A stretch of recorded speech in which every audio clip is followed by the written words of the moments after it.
20살이 징크스, 영원한 안전을 위한 속박. 캠은 저주받은 가문에서 태어났다. 전해지는 이야기로는 이 가문이 딸은 안전하지만 아들은 20살이 되는 해를 넘기지 못하고 요절한다고 했다. 캠의 어머니는 아들의 운명을 피하기 위해 캠에게 캠지라, 캠시라, 즉 별표, 영원히 안전하다 별표는 뜻의 여자 이름을 지어주었다. 캠은 19번째 생일날 밤까지도 그 이름의 부적이 자신을 지켜줄 것이라 믿었다. 1. 19살이 악몽. 19살이 악몽. 인적이 드문 주택가. 늦은 밤 작은 방 안. 18살이 고등학교 3학년. 캠의 야윈 몸이 낡은 컴퓨터 화면 앞에 기대어 있었다. 대학 합격 결과를 확인하려는 그의 얼굴에는 긴장과 기대가 뒤섞여 있었다. 왼쪽 탁상시계는 정확히 자정 12시를 가리켰고 오른쪽에 작은 케이크 위 촛불 몇 개가 어둠 속 유일한 빛을 비추고 있었다. 초침 소리가 캠의 머릿속을 울려 압박감을 가중시켰다. 마침내 화면에 합격 결과가 떴다. 캠은 그토록 바라던 대학과 학과에 합격했다. 기쁨에 찬 캠은 두 손을 모아 대학 생활의 순조로움을 기도한 후 숨을 불어 촛불을 껐다. 바로 그 순간 그의 19번째 생일이 시작되었다. 컴퓨터 화면에 희미한 빛만 남은 방에서 캠은 행복에 젖어 대학 캠퍼스 사진들을 보며 케이크를 먹었다. 그러다 시계를 보고 깜짝 놀랐다. 벌써 새벽 2시였다. 내일은 절에 가서 주지스님께 합격 소식을 전해야 했다. 캠은 서둘러 남은 케이크를 해치우고 컴퓨터를 끈 후 이를 닫고 잠자리에 들었다. 깊은 잠 속에서 캠은 생전 처음 보는 꿈을 꾸었다. 마치 낡은 영화 필름처럼 꿈속의 배경은 노예제도가 존재했던 시절의 고풍스러운 태국 전통 가옥이었다. 캠은 한 소녀가 하인들의 추격을 피해 집 안을 뛰어다니는 모습을 보았다. 소녀는 장난기 가득했고 매우 즐거워 보였다. 장면이 바뀌었다. 이번에는 자동차가 보급되던 1980년대의 분위기가 느껴지는 계란 껍데기색 나무집이었다. 캠은 그 집 앞에 서서 무례하게도 창문 안을 들여다보았다. 한 남녀가 웃으며 저녁 식사를 하고 있었다. 행복한 연인이었다. 캠은 그 광경을 보는 순간 심장이 쥐어짜는 듯한 고통에 가슴을 움켜쥐었다. 무엇을 보고 있느냐? 갑자기 등 뒤에서 차갑고 근엄한 목소리가 울렸다. 캠의 심장이 멎는 듯했고 몸이 돌처럼 굳었다. 누군가의 차가운 숨결이 바로 귓가에 닿았지만 몸은 돌아보라는 명령을 거부했다. 주변에 따뜻했던 공기는 순식간에 살을 애는 듯한 냉기로 변했고 그의 등골이 오싹 섰다. 눈앞의 계란 껍데기색 집은 황폐하고 쓸쓸한 폐가로 변해 있었다. 캠은 이를 악물고 자신을 깨우려 했다. 미쳤어. 깨어나. 캠, 제발 깨어나. 당신은 나와 함께 있을 것이다. 안 그런가? 차가운 숨결이 다시 귓가에 다가왔고 공포의 캠의 몸이 미세하게 떨렸다. 우리는 함께 있을 것이다. 오직 우리 둘만. 동의하느냐? 캠은 이 불쾌한 감각에서 벗어나기 위해 동의하고 싶었지만 문득 귓가에 또 다른 목소리가 속삭였다. 캠, 이제 일어날 시간이다. 아들아. 캠은 화들짝 놀라 침대에서 벌떡 일어났다. 방 안을 둘러보며 주위에 다른 사람이 없는지 확인했다. 시선을 돌리자 침대 옆 바닥에 무언가가 떨어져 있었다. 호랑이 얼굴 모양의 부적 목걸이였다. 기억할 수 없는 어린 시절부터 캠의 목을 지키던 호신부였다. 언제 떨어졌지? 어머니는 이 목걸이가 눈에 보이지 않는 위험으로부터 보호해주는 선물이라며 항상 몸에 지니라고 강조하셨다. 돌아가시기 전 마지막 순간에도 절대 이것을 풀지 말라고 거듭 당부하셨다. 캠은 남자아이가 20살에 죽는다는 가문이 저주를 알고 있었다. 어머니가 그에게 별표 캠지라, 영원히 안전, 별표라는 여자 이름을 지어준 것도 저주를 막기 위함이었다. 캠은 목걸이의 투박한 디자인을 좋아하지는 않았지만 어머니의 당부를 거역한 적이 없었다. 3년 전 어머니가 돌아가신 후에도 그는 그것을 어머니와의 추억으로 여기며 계속 착용했다. 지난 18년 동안 캠은 평온하게 살았다. 서툰 아이들이 흔히 겪는 사소한 사고 몇 번 외에는 심각한 일은 없었다. 모든 것이 정상이었다. 어젯밤 꿈을 꾸기 전까지는 태어난 이래 처음 꾼 꿈이었다. 기이하고 섬뜩하여 말로 표현할 수 없는 꿈이었다. 캠은 온몸에 남아있는 생생한 공포의 감각을 억누르며 자신을 진정시켰다. 정신을 차린 후 부적을 주워 다시 목에 걸었다. 그리고 일어나 씻고 옷을 갈아입었다. 이제 절에 가서 아버지이자 주지 스님께 기쁜 소식을 전할 차례였다. 2. 저주받은 그림자. 저주받은 그림자. 캠은 버스를 타고 주지 스님인 별표 페라핀토 별표 가 계신 지역 사찰로 향했다. 3년 전 어머니가 병으로 돌아가신 후 아버지는 평생 출가를 결심하셨다. 캠이 아직 15살, 삶에 대해 잘 알지 못했을 때 모든 것이 미리 정해져 있었다. 캠에게 호신부를 주었던 스님이 말했다. 아버지는 캠의 수명을 늘리기 위해 가문이 업보를 갚고자 평생 출가라는 공덕을 쌓아야 한다고. 그것이 아버지가 출가를 결정한 이유였다. 캠은 당시 울면서 반대했던 것을 생생히 기억했다. 한 명이 가족을 잃는 것만으로도 충분했다. 출가든 죽음이든 아버지를 또 잃고 싶지 않았다. 하지만 그는 아버지와 친척들의 결정을 막을 수 없었다. 삭발하고 노란 승복을 입은 아버지가 대웅전으로 들어서는 모습을 씁쓸하게 지켜보아야 했다. 그 후 캠은 친가 친척집에 살았다. 외가 친척들은 가문이 저주를 두려워하며 그를 받아주지 않았다. 친척들은 아버지가 남겨주신 돈으로 해외에서 풍족하게 살면서 캠에게는 몇천 바트와 낡은 집 한 채만 남겨주었다. 캠은 아버지가 출가 후 며칠 만에 근심하는 모습을 보았기에 이 사실을 아버지께 숨겼다. 어차피 아버지께 말씀드려도 방법이 없었다. 캠은 그 집에서 홀로 살았다. 다행히 이웃들이 가끔 음식을 가져다 주었고 절에 갈 때마다 주지 스님도 음식을 챙겨주었다. 캠은 공부를 잘했기에 고등학교 1학년부터 3학년까지 장학금을 받았다. 덕분에 학창시절은 크게 어렵지 않았다. 그리고 이번 대학 입시에서도 장학금을 받으며 합격했다. 주지 스님, 절 올립니다. 캠은 주지 스님의 방에 들어서자마자 3번 절을 올리고 스님을 올려다보며 환하게 미소 지었다. 스님 역시 온화한 눈빛으로 답했다. 합격했구나, 캠. 캠은 한 손으로 얼굴을 극적이며 합장했다. 스님, 어떻게 아셨어요? 놀래켜 드리려고 했는데. 핀토 스님은 자애롭게 미소 지었다. 어제 새로 온 동자승 2명이 대학 학기가 시작된다고 말해주더구나. 아, 네. 저 방콕에 있는 대한미술학과에 합격했어요. 캠은 낮은 목소리로 속삭이듯 말했고 두 손을 모은 채 스님의 눈치를 살폈다. 방콕까지 간다고? 스님은 침착한 외모와 달리 걱정스러운 눈빛을 보였다. 캠은 스님이 저주 때문만이 아니라 혼자서 외지 생활을 하는 아들 걱정에 근심하고 있음을 알았다. 캠은 화가가 되는 것이 꿈이었다. 그동안 그림을 그려 용돈을 벌었고 그 돈으로 학용품과 작은 자취방 월세를 마련했다. 내일 죽는다 해도 최소한 삶의 마지막 순간은 내가 원하는 대로 살고 싶었다. 제가 배우고 싶은 전공은 여기에는 없습니다. 캠은 단호한 결심을 담아 말했다. 내 결심이 그러하다면. 핀토 스님은 오랜 세월 수행하며 생로병사의 진리를 깨달았다. 그는 아버지로서 할 수 있는 모든 것을 했다. 나머지는 운명에 달렸다. 열심히 공부하거라. 무슨 일이 있어도 정신을 차리고 조심해야 한다. 경솔하게 굴지 마라. 캠은 아버지의 축복에 활짝 웃으며 고개를 끄덕였다. 네, 주지 스님. 두 사람은 잠시 이야기를 더 나눈 후 캠은 남은 준비를 위해 밖으로 나왔다. 캠의 뒷모습이 멀어지는 것을 보며 핀토 스님은 가부좌를 튼 채 조용히 그를 응시했다. 스님의 명상하는 눈에는 캠의 모습 외에 희미한 그림자들이 어른거렸다. 하나가 아니라 여러 개의 그림자가 허공으로 사라지고 있었다. 3. 그림자의 속삭임. 그림자의 속삭임. 새 학기가 시작되자 캠은 극도로 저렴한 월세의 작은 아파트로 이사했다. 학교에서 멀었지만 캠은 걷는 것을 좋아했기에 별 문제 되지 않았다. 그저 조금 일찍 일어나면 될 뿐이었다. 캠에게는 친구가 없었다. 가문이 저주가 고향 마을에 너무나 잘 알려져 있었기 때문이다. 아무도 캠과 가까이 지내려 하지 않았다. 그들이 불행을 겪을까 두려워했기 때문이다.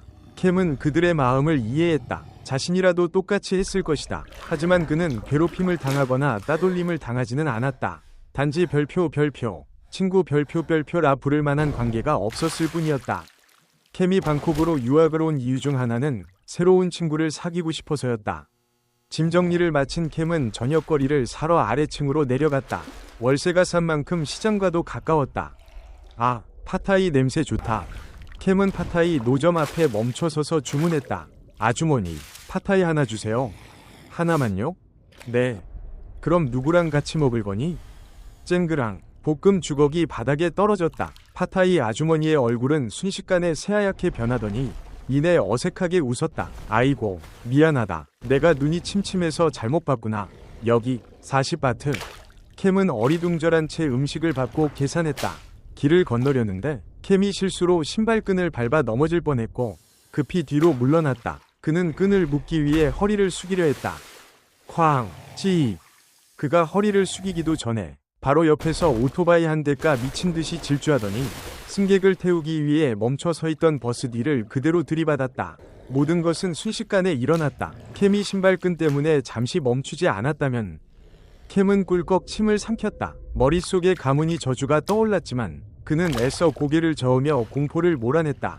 단순한 우연일 뿐이야. 전에도 이상한 일은 없었어. 그러나 그는 무의식적으로 목에 건 부적을 꽉 쥐었다. 캠은 혼란스러운 현장을 피해 황급히 방으로 뛰어 올라갔다. 다음 날 어젯밤 사건은 뉴스에 보도되었다. 캠은 복도 휴게실 TV에서 사고 장면을 다시 보았다. 어젯밤 오토바이 사고로 운전자가 현장에서 사망했습니다. 피해자는 친구들과 파티 후 귀가 중이던 대학생으로 캠은 쥐고 있던 물병을 꽉 쥐었다. 현장에서 즉사 그가 신발끈 때문에 잠시 멈추지 않았다면 오늘 죽은 사람은 한 명이 아니었을 것이다. 캠은 가문이 저주를 떠올렸다. 단순한 우연이라고 애써 부정했지만 공포는 쉬이 가시지 않았다. 개강까지는 일주일밖에 남지 않았다. 그 사건 이후 캠은 평범한 삶을 살기 위해 노력했다. 하지만 생사의 순간이 너무나 생생하게 남아있어 그는 이제 극도의 조심성을 갖게 되었다. 4. 소름 끼치는 이웃. 소름 끼치는 이웃. 됐다. 캠은 새 아파트를 정리하며 말했다. 그는 중고 물품 몇 가지를 사서 방을 아늑하게 꾸몄다. 이마에 땀을 닦고 벽시계를 보니 밤 10시가 다 되어 있었다. 이제 공부할 시간이었다. 캠은 쓰레기를 검은 봉투에 담아 버리러 아래층으로 내려갔다. 쓰레기통은 아파트 옆에 어둡고 한적한 골목에 있었다. 가로등 불빛이 희미하게 깜빡이는 그곳은 마치 공포영화 속 한 장면 같았다. 캠은 자신도 모르게 좌우를 살피고 쓰레기통에 봉투를 던져 넣었다. 돌아서려던 그의 시선이 멈췄다. 분명 그가 왔을 때는 아무도 없었는데 남자인지 여자인지 알 수 없는 흰 셔츠 차림의 아이 하나가 쓰레기통 옆에 쪼그리고 앉아 고개를 숙이고 있었다. 캠의 온몸에 닭살이 돋았다. 누가 한밤중에 이 어두운 골목 쓰레기통 옆에 웅크리고 있는가? 캠은 급히 시선을 돌리고 빠른 걸음으로 거의 뛰다시피 골목을 벗어났다. 저건 귀신인가? 19년 평생 캠이 눈으로 귀신을 직접 본 것은 처음이었다. 캠이 시야에서 완전히 사라지자 아이 귀신은 천천히 고개를 들었다. 입가에는 기괴한 미소가 번졌고 그 야윈 몸이 흔들리며 젊은 청년의 뒤를 따라 나섰다. 그날 이후 캠은 이상한 일을 계속 겪었다. 첫째, 일주일 만에 캠은 3번의 사고를 연달아 겪었다. 예전에는 없던 일이었다. 한 번은 아무것도 없는 계단에서 발을 헛디뎌 20계단 아래로 굴러떨어질 뻔했다. 난간을 잡지 못했더라면 끔찍한 결과가 났을 것이다. 둘째, 캠은 귀신을 더 자주 보기 시작했다. 지금처럼 캠은 깊이 숨을 들이쉬고 옆방 문 앞에 고개를 숙이고 서 있는 흰색 정장 차림의 여자의 희미한 그림자를 못 본 척했다. 그녀는 사흘째 그 자리에 서 있었다. 옆방은 한 남자가 어린 아들과 단둘이 사는 곳이었다. 캠은 처음 귀신을 보았을 때 그녀에게 도움이 필요하냐고 묻고 싶었다. 왜 문 앞에 서서 들어가지 않느냐고. 하지만 그녀에게 발이 없다는 것을 깨닫자마자 심장이 멎는 듯했다. 캠은 서둘러 방으로 뛰어들었다. 캠은 그녀가 그 남자의 아내일 것이며 무언가 미련 때문에 성불하지 못했다고 생각했다. 내 아들을 해치지 마. 나지막하고 끊어질 듯한 그러나 뼈를 뚫을 듯 차가운 목소리가 캠의 등 뒤로 파고들었다. 캠은 떨리는 손으로 문에 열쇠를 꽂아 잠근 후에야 안도의 한숨을 내쉬었다. 다리가 풀려 바닥에 주저앉았고 눈가가 따끔거렸다. 나를 해치지 말라고? 그 아이에게 무슨 일이 생긴 거지? 그날 밤 캠은 잠을 이룰 수 없었다. 마음의 절반은 별표 더 이상 엮이지 말자 별표 고 외쳤다. 자신도 이미 너무 많은 문제에 얽혀 있었기 때문이다. 그러나 나머지 절반은 별표 혹시 그 아이에게 정말 위험한 일이 생겼다면 어쩌지? 별표라는 불안감에 휩싸였다. 다음날 아침 8시 아버지가 출근한 후 캠은 조용히 옆방 문 앞에 섰다. 한참을 망설인 끝에 그는 문을 살짝 두드렸다. 여자 귀신은 여전히 그곳에 서서 캠의 어깨에 닿을 듯 가까이 있었다. 문이 살짝 열렸지만 체인에 잠겨 6에서 7세 정도 되어 보이는 소년의 얼굴만 간신히 보였다. 안녕, 나는 캠이라고 해. 옆방에 새로 이사 왔어. 캠은 아이와 눈높이를 맞추기 위해 몸을 숙였다. 아이는 말없이 고개만 끄덕였다. 문틈으로 안을 보니 맥주병들이 굴러다니고 방은 담배 연기로 가득 차 있었다. 여기서 무슨 일이 일어나고 있는 거지? 엠 먹었니? 캠이 물었다. 아이는 고개를 저었다. 캠의 눈이 경련했다. 아버지가 일하러 나가면서 아이 밥도 안 챙겨주는 건가? 바로 그때 차가운 기운이 캠의 등골을 타고 올라와 온몸을 감쌌다. 나와 같이 밥 먹을래? 형이 사줄게. 다 먹고 데려다 줄게. 아이는 고개를 세게 저으며 단호하게 거절했다. 캠은 아이의 창백한 발목에 작은 멍 자국이 남은 쇠사슬 자국이 감겨있는 것을 보았다. 캠은 미소를 지으며 부드럽게 말했다. 잠깐만 기다려. 그리고 아래층으로 내려가 죽과 물, 과자 몇 봉지를 사서 아이에게 건넸다. 아이는 망설였지만 결국 굶주림을 이기지 못하고 떨리는 손으로 그것들을 받아들었다. 아버지에게 형이 밥 사줬다고 말하지 않을 거지? 아이의 눈빛에는 간절한 희망이 담겨 있었다. 캠은 고개를 끄덕이며 안심시켰다. 응, 비밀로 할게. 그날 저녁, 캠의 신고를 받고 경찰이 옆방을 급습했다. 경찰은 술에 취해 아들을 폭행하던 남자를 현장에서 체포했다. 남자는 아이가 죽은 여자친구의 아들이라며 빚더미에 앉아 유일한 안식처를 잃은 분노를 아이에게 풀었다고 진술했다. 캠은 남자가 어떤 처벌을 받았는지 알지 못했지만 아이는 외가 친척에게 보내졌다. 부디 너는 평화로운 삶을 살기를 바란다. 그날 밤 캠이 잠이 들려 할 때 귓가에 희미한 속삭임이 들렸다. 졸음에 눈을 뜨지 못했지만 그 소리만큼은 똑똑히 들렸다. 고마워요. 조심하세요. 오, 그림자의 맹습, 그림자의 맹습. 마침내 대학 첫 학기가 시작되었다. 캠은 거울 속의 단정한 새내기 교복을 보며 자랑스러운 미소를 지었다. 어깨에 천가방을 메고 방을 나섰다. 아파트에서 학교까지는 걸어서 1시간 거리였다. 캠은 걷는 것을 좋아했기에 큰 문제는 없었다. 캠퍼스 근처 음료수 가게에 들러 물을 사려는데 개강 시간까지는 여유가 있었다. 캠은 빨대를 주자 생분해성이 아니면 사용하지 않는다며 거절했다. 그가 물을 마시려던 순간 그의 눈이 화분에 꽂혔다. 화분이 기울어져 떨어지기 직전이었다. 안 돼, 조심해. 누군가 소리쳤지만 캠의 몸은 마비된 듯 움직이지 않았다. 화분이 그의 머리 위로 떨어지려는 순간 누군가 달려와 캠을 세게 밀쳤다. 두 사람은 바닥에 넘어졌다. 화장창, 흙과 함께 화분이 산산조각 나는 소리가 울렸다. 주변은 비명과 혼란으로 가득 찼다. 괜찮아요? 캠을 구한 사람이 걱정스러운 얼굴로 물었다. 밀크티색 피부, 금발 염색 머리, 검은 헤어밴드를 한 남자였다. 캠은 창백한 얼굴로 깨진 화분을 보며 겨우 말했다. 아, 고마워요. 이봐요. 어디 가는 거예요? 캠이 끌려가자 놀라서 물었다. 남자는 아무 말 없이 진지한 눈빛으로 캠을 끌고 건물 뒤에 한적한 나무 그늘로 갔다. 남자는 주위를 살핀 후 캠을 돌아보았다. 당신에게 귀신이 붙였어요. 아무것도 안 하면 죽을 거예요. 낯선 남자의 갑작스러운 단언에 캠은 입을 다물지 못했다. 인상을 찌푸리며 물었다. 당신이 어떻게 알아요? 아까 화분이 떨어질 때 3층 난간에서 그 여자가 밀어 떨어뜨리는 것을 봤어요. 캠은 부인하고 싶었지만 마음속으로는 이미 어렴풋이 믿고 있었다. 이사 온 후 계속되는 기이한 사건들 때문이었다. 믿지 않아도 상관없어요. 저는 경고해주고 싶었을 뿐이에요. 캠은 잠시 망설이다가 한숨을 쉬었다. 아니요. 믿지 않는 게 아니에요. 다만 받아들이기가 힘들 뿐이죠. 별거 아니에요. 저는 별표 Z, 별표 2예요. 본명이에요. 저는 별표 캠시라, 별표 예요. 캠이 소개했다. 젯은 그 이름을 듣고 캠을 자세히 보았다. 캠은 씁쓸한 미소를 지었다. 어머니가 저주를 막으려고 지어주신 여자 이름이에요. 젯은 놀란 듯 머리를 극적였다. 미안해요. 너무 예쁘장해서 여자라고 생각했어요. 괜찮아요. 어릴 때는 더 여자 같았죠. 미술학과요. 캠이 답했다. 오, 나도 미대 신입생인데? 너도? 캠은 눈이 커졌고 고개를 힘차게 끄덕였다. 우연이네. 친구 할래요? 일단 연락처부터. 캠은 흥분하여 휴대폰을 꺼냈고 두 사람은 친구가 되었다. 수업 시작할 시간 됐어요. 내 문제는 나중에 이야기하자. 캠은 입술을 깨물고 고개를 끄덕였다. 두 사람은 오후 3시까지 수업을 들었다. 수업 후 젯은 캠을 아침에 이야기했던 돌 테이블로 끌고 갔다. 자, 너를 쫓아다니는 귀신들이 있다는 거 알겠지? 젯은 캠이 준비할 틈도 주지 않고 단도직입적으로 물었다. 젯은 이제 편한 태국어 반말을 사용했다. 캠은 망설였다. 완전히는 아니지만 뭔가 있는 것 같아. 그리고 요즘 이상한 일들을 많이 겪었어. 귀신? 캠은 젯의 단도직입적인 질문에 고개를 끄덕였다. 그럼 너는 다른 귀신들은 보지만 내 옆에 있는 것들은 못 보는 거야? 캠은 놀라서 눈을 크게 떴다. 너는 느낄 수 있어? 나는 직접 볼 수는 없지만 느낄 수 있어. 처음 너를 봤을 때도 내 뒤에 연기와 그림자가 섞여 있었어. 캠은 공포에 질려 젯에게 모든 것을 털어놓았다. 가문이 저주 이야기까지. 젯은 캠의 머리를 가볍게 때렸다.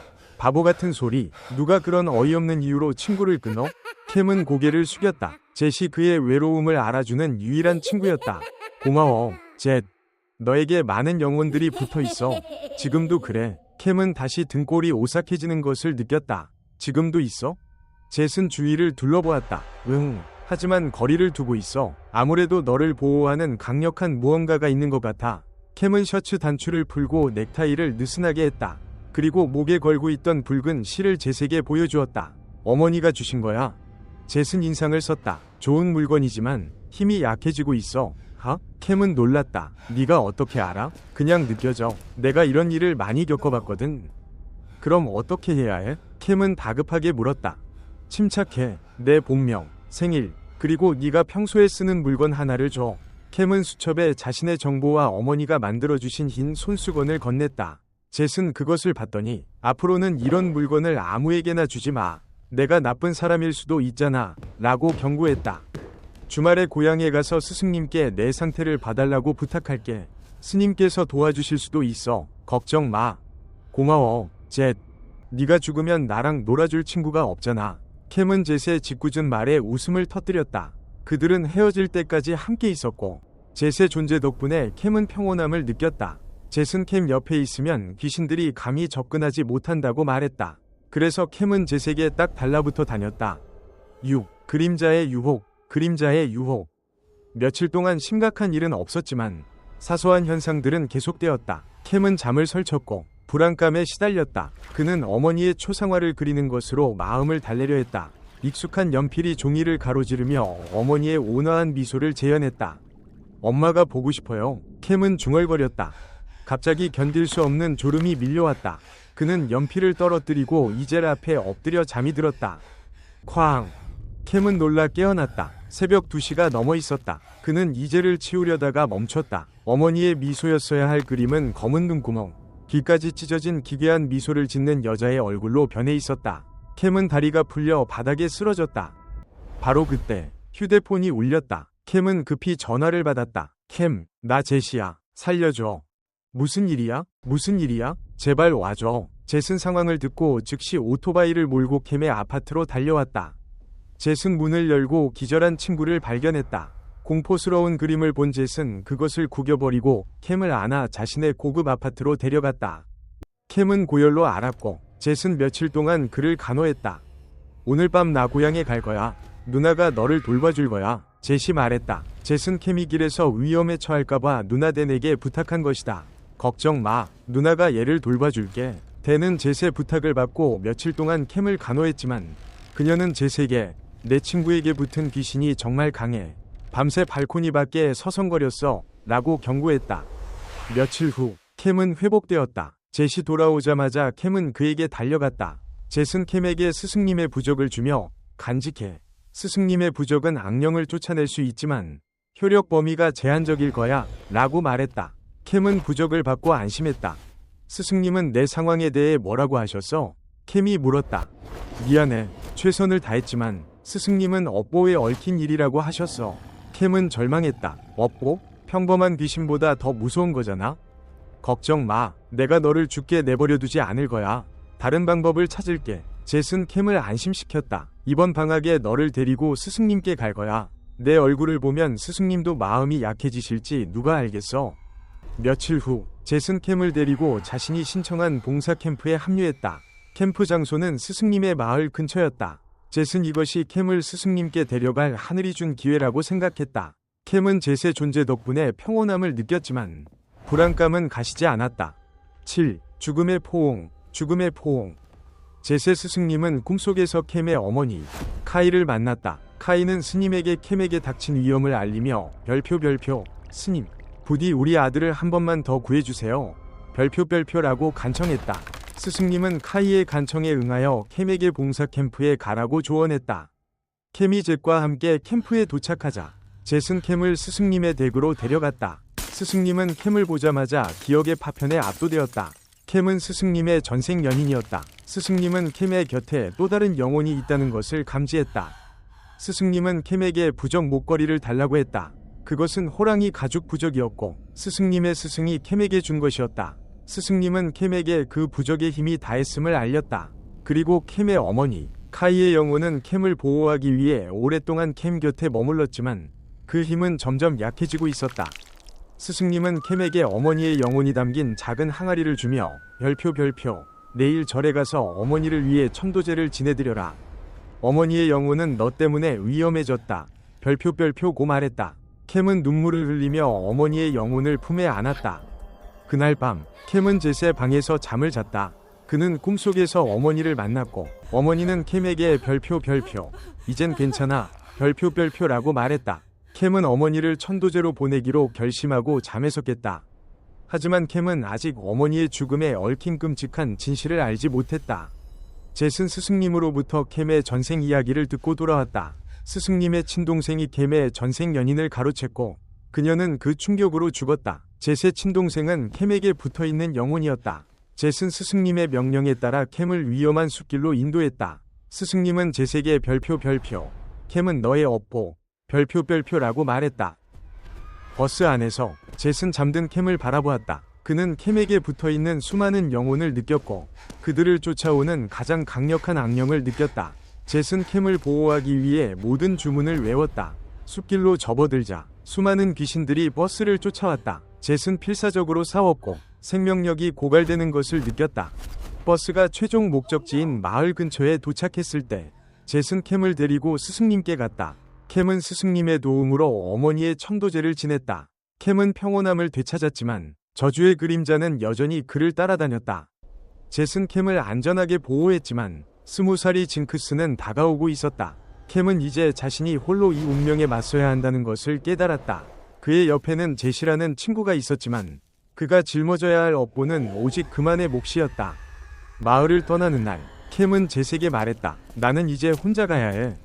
절대 안 돼. 내가 널 죽게 내버려두지 않을 거야. 젯이 말했다.